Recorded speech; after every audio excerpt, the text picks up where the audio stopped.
Peut-être 2024 ñu ngi doon soog a jot qui disait que bon 2025 allait être compliqué sur le plan économique aujourd'hui peut-être ñu ngi dugg ci 2026 ak le plan de redressement ak tout ce qui va avec vous pensez que dinañ génn ci crise bi ñu ne je vous ai vu ça va être compliqué j'ai tiqué parce que j'ai lu aujourd'hui les réponses de Julie Kozak de la directrice com du FMI da ngay xam ne daal le FMI n'est pas encore prêt effectivement à relancer le partenariat avec parce que li am dafa graw li am ci réew mi notamment l'irresponsabilité d'Ousmane Sonko dafa jural lu bari lu graw Sénégal et surtout c'est pas que le Sénégal parce que non il n'est pas véridique non c'est qu'il raconte des histoires et je vais te le dire gis nga bor booy leb xam nga bor est-ce que dette cachée kenn du ko fay xam nga dette boo nëbb doo ko fay le Sénégal mosagoo dégg ba tey ñu ne le Sénégal est en défaut de paiement Sénégal mu ngi fay borom donc dette boo nëbb doo ko fay boobay benn bi ci njëkk dette boo nëbb doo ko fay deuxièmement na ne booy leb si international bi ay devises ngay leb euro ak dollar notamment xaalis bu ñëwee fu muy dem BCEAO banque centrale 8 pays ñoo ko seq gouverneur du sénégalais ivoirien la ñooñu ñoo lay jox yow CFA denc devise yi bu dee amul montant bu toll noonu ci CFA mu defar CFA jox la ko ku ne dégg na gouverneur banque centrale nee na waxi dette cachée yëgu ko donc dette cachée dette boo nëbb doo ko fay te mosoo dégg Sénégal ñu ne la nekk na en défaut de paiement deuxièmement xaalis bi banque centrale lay jaar donc banque centrale nee na yëgul affaire dette cachée beneen bi fonctionnaires yi fi nekk xam nga Macky Sall du mooy nëbb dette même bu dee am na ay fonctionnaires ñoo koy def mais les fonctionnaires ñoom dañu jël kenn ci ñoom ki ci ëppoon xëy ñi ci bokk nañ ci ëppoon solo def ko ministre des finances ñeneen ñi ñu nommé leen ay directeurs et directeurs ñu nekk des gens compétents les fonctionnaires sénégalais moi j'ai travaillé dans l'administration pendant 15 ans les fonctionnaires sénégalais sont des républicains des patriotes et des professionnels c'est pas des gens qui maquillent des chiffres maintenant nag sur donc li mu jur li tax sax mu graw dans la sous-région parce que booy tukki tuuti avant dem si li mu jur parce que c'est important peut-être li mu jur loolu mais comment vous expliquez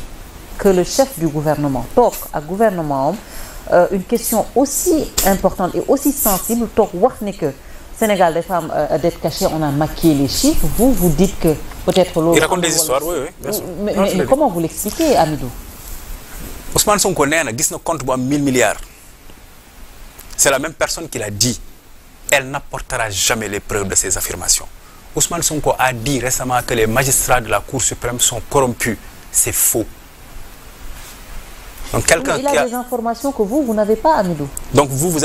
pensez qu'il a vous pensez qu'il a des informations qui corroborent une corruption des éminents juges de la Cour suprême. Je ne parle pas des juges de la Cour suprême en tout cas je veux dire que moom peut-être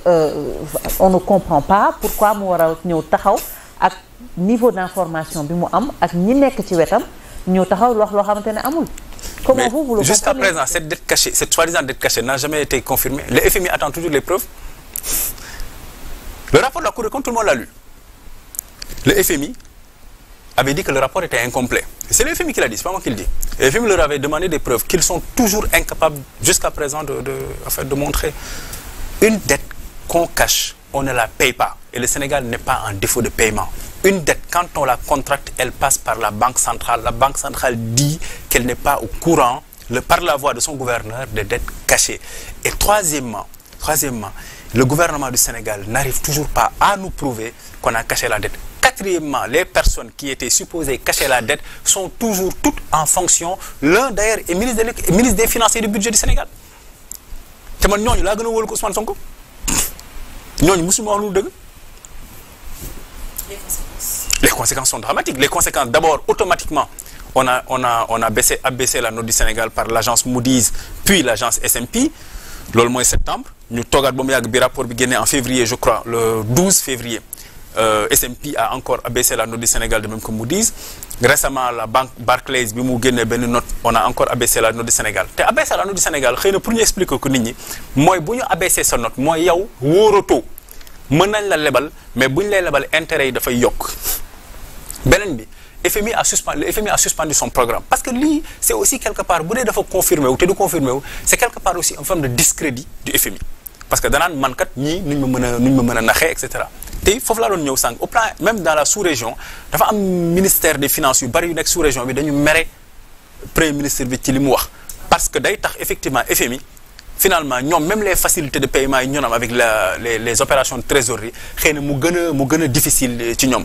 d'accord léegi ñun donc loolu mooy l'autre conséquence mooy que FMI boo amee moom ay jafe-jafe ba mu suspendre maanaam mënoo am finalement beneen bailleur maanaam notamment sur les prêts concessionnels et cetera. parce que FMI dafay nekk garantie en quelque sorte. absolument parce que Sénégal réew mu am solo la quoi c'est un pays sérieux modèle et cetera boo xoolee finalement nan la ñuy def dañuy dem sur le marché sous-régional marché sous-régional bi nag dafa bari ay jafe-jafe benn bi mooy da ngay yokk sa stock dette. là gis naa tey benn affiche ne entre mars et maintenant on a emprunté 1300 milliards en termes d'obligations. dafa bari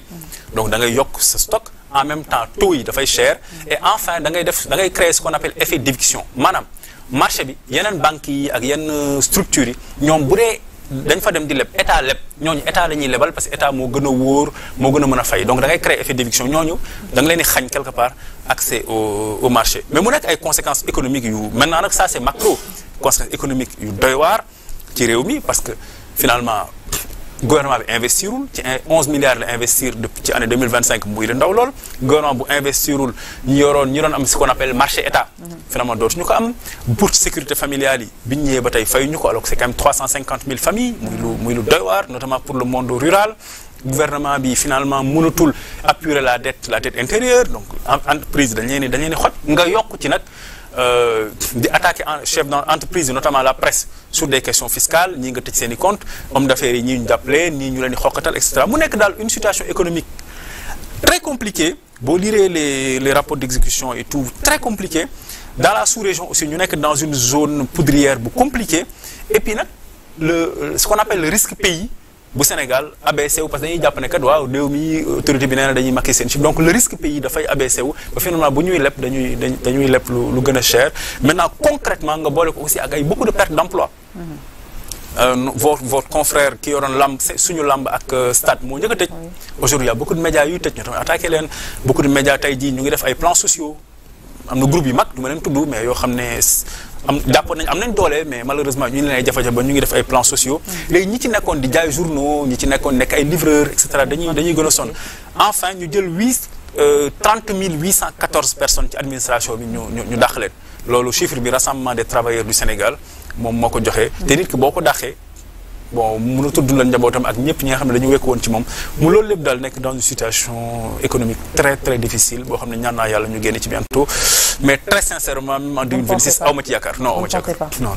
C'est grave hein, alors. Non la situation elle est extrêmement grave parce que boo xoolee déficit bi xool niveau d'endettement bi et puis surtout bor yu bari ñuy leb dañuy affronter ce qu'on appelle en 2028 le mur de la dette yu bari ci lay jot ñu rembourser ko dafay nekk lu moo tax gisoo amul investissement on a investi 2 milliards dans le premier trimestre là total bi 11 la état bi amatul marge de manœuvre yu bari te état fii dafa nekk lu am doole lool suñu réew yi nga xam ne souvent c'est des économies informelles. Alors d'une autre part aussi Hamidou ñu gis seen camarade de parti Farba Ngom qui est en détention peut-être état de santé am ñu ngi ko doon décrier mais mu doon demander liberté provisoire mais ba tey mayeguñ ko loolu tamit naka nga ko gisee. waaw affaire Farba Ngom bi non seulement c'est dramatique et c'est révoltant c'est dramatique parce que Farba Ngom dañ ko jàpp ci nee nañ da doon blanchir xaalis boo xam ne trésor public la jógee moom ak Tahirou Sarr c'est du jamais vu xaalis trésor public c'est pas de l'argent sale c'est pas que de l'argent que mënoo wax blanchiment d'argent ci xaalis bu jógee trésor public muy beneen bi c'est quelqu'un qui n'a jamais géré le budget qui était parlementaire et puis Ousmane Sonko dem fi mu dëkk ne kii danañ ko jàpp et cetera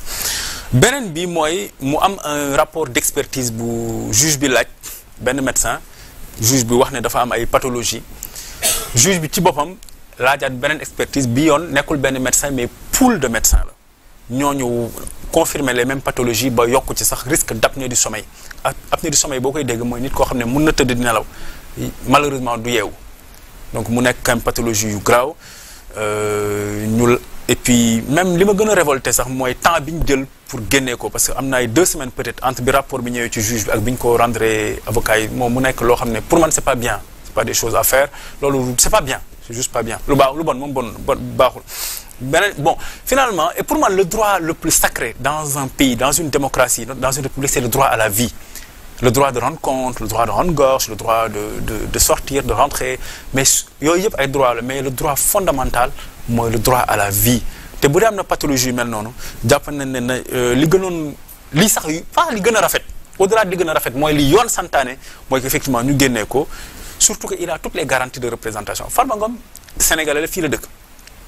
déjà yàlla may na ko teranga deuxièmement Farba Ngom maire la il est maire d'une commune Farba Ngom député la donc parlementaire la donc Sénégal 165 députés la bokk na ci ñooñu nga xam ne askan wi ñoo ko fal jàpp naa ne cette personne